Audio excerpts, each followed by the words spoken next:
Thank you, Chris, for that introduction, which was a lot nicer than some introductions I've had, including one not long ago from the president of the New Plymouth Music Society in New Zealand. Now, here was a man who clearly did not want to make a speech in public. And he walked on stage very stiffly and he said, "I've been asked to introduce this evening's performer, so here he is," and walked off.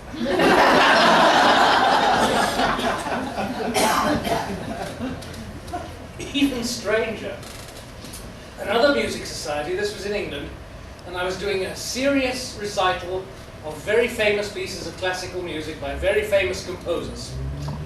And I was introduced by an elderly gentleman who was extremely short-sighted, and he insisted on doing the introduction by reading the program notes.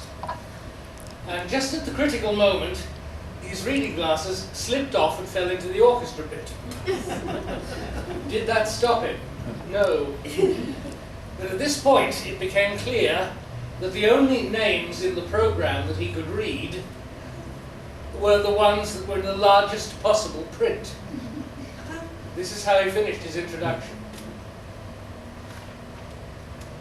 And so, without any further ado, I'd like to welcome this evening's performer,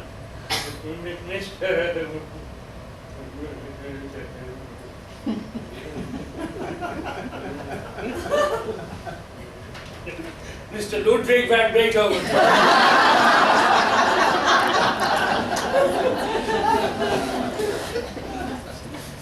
That's what happens before a performance. What happens after it? Well, I'm going to take you back to the 1920s, the Boston Symphony Orchestra. Now, here was an orchestra that was in severe financial trouble.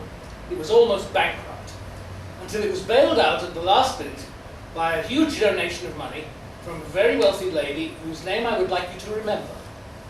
Her name was Mrs. Hotchkiss. Mrs. Hotchkiss. The conductor of the orchestra was a Russian, Serge Koussevitzky. He felt obliged to thank Mrs. Hotchkiss for her generosity after the performance.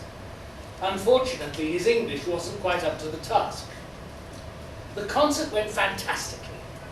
The audience stood and applauded for 28 minutes. Finally, Koussevitzky calmed them down. "Thank you so much for that standing ovulation."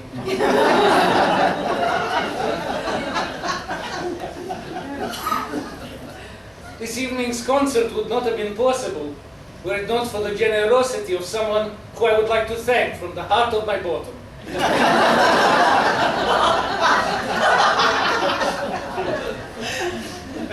The second half of